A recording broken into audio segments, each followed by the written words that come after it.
tip of your snap blade is getting dull, you can clip it off with a pair of pliers for a fresh tip. We need to fill spackling around this hole without making a mess. We can use a drywall knife to help us out. Seems like this paint roller brush is a bit too long. We can saw it down to the appropriate size and then put back the end piece where it belongs.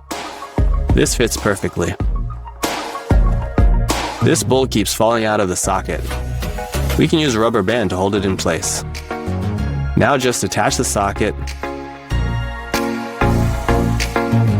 Remove the rubber band when finished. This bearing is looking a little bit dirty. We can remove a lot of the grime with just the help of some duct tape. By adding a binder clip and a pen to the back of this measuring tape, we can make quick marking gauge for marking straight lines. We can use some tacks to help us line up these dowels. Now we just drill our holes, and our dowels fit perfectly. This hammer is a bit too wide to reach this nail. We can stack another nail on top to drive the first nail all the way in. Here's a cool device that will help us screw in two pieces of board together.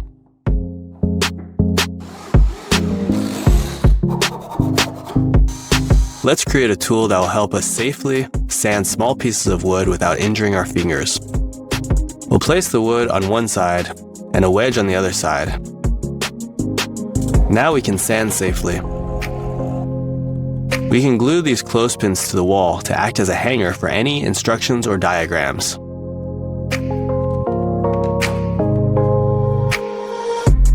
We can still get this TV remote to work, even if we only have one battery. Insert the battery, and then roll up a piece of aluminum foil. Place it inside the other battery slot, and now you can use the remote. We can solder these two pieces of wire together by running an electric current through them. By drilling a hole into this bolt, we can pass wire rope through the bolt and then screw it into the post, making cable railing. Just be sure to secure the wire rope on the other side. If you're having a hard time toenailing, that is, hammering a nail into a stud, you can use a curved nail to make hammering a little easier. Now we're making a DIY expansion anchor. Round off the head of the bolt so that it fits into the PVC pipe. Add a washer and a bolt so that it looks like this. Place it into the block and tighten up the bolt until it's secure. This set of wrenches is a bit unorganized. We can fasten the head of this rake to the wall and hang all of our wrenches on that. If we cut these boards along the markings like so, we'll have a nice, secure stand that'll help us plane and sand our woodworking pieces.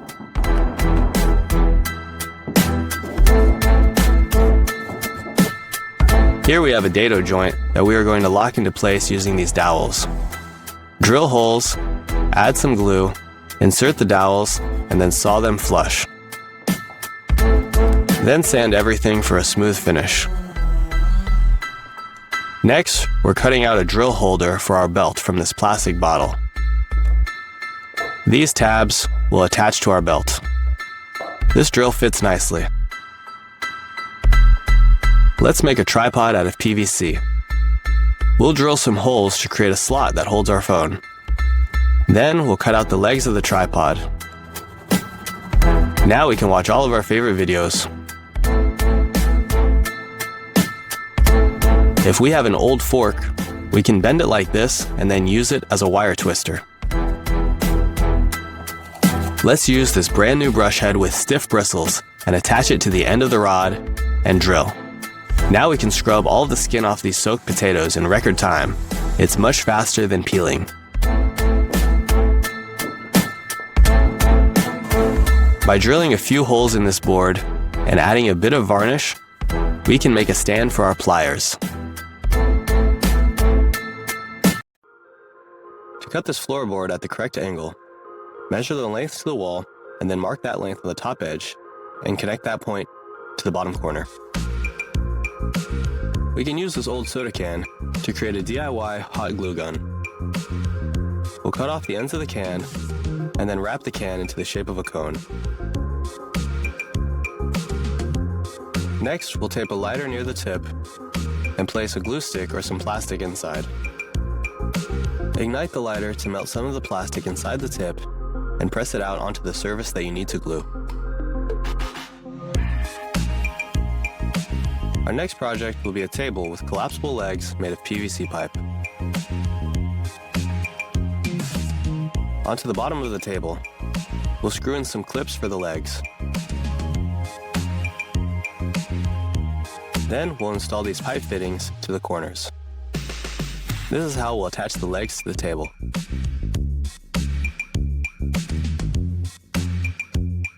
This board will make a suitable standing block.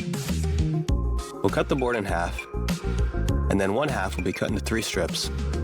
The 2 thinner strips will be mounted onto each end of the larger block.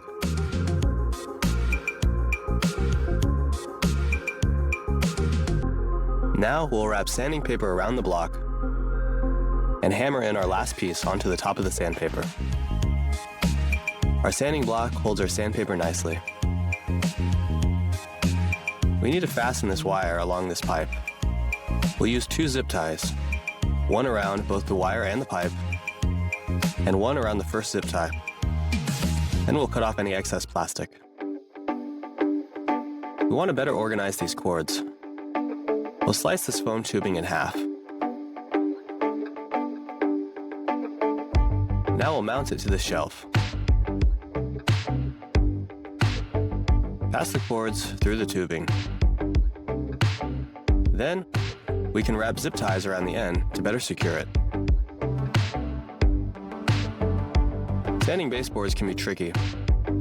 We can use a deck of cards to trace the shape of our baseboards for our sandpaper.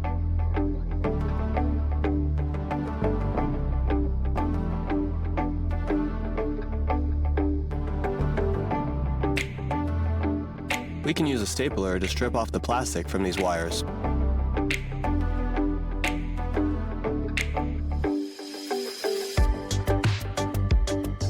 Here are 4 different ways to attach wires to terminals. The first one is a hook. The second one is a loop.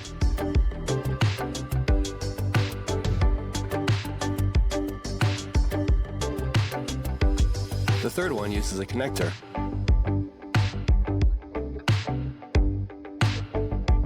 And the last one is an S shape.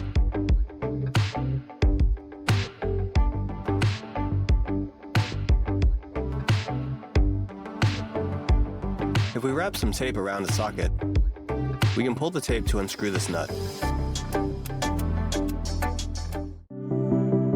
Now let's make a tool to help us strip off plastic from our wires. We'll mount a hinge onto these 2 pieces so that they close together. Then we'll drill 2 holes through both boards like so.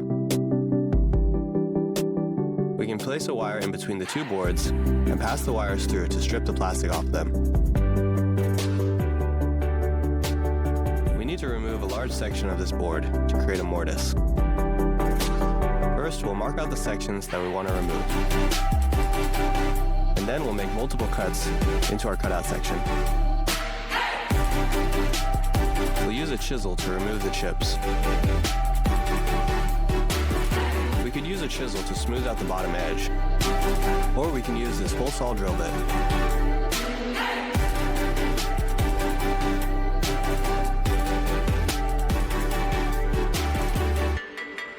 And as a nice change of pace from our usual programming, we're going to demonstrate how to ground wire. This is a joke, guys. Do not try this at home.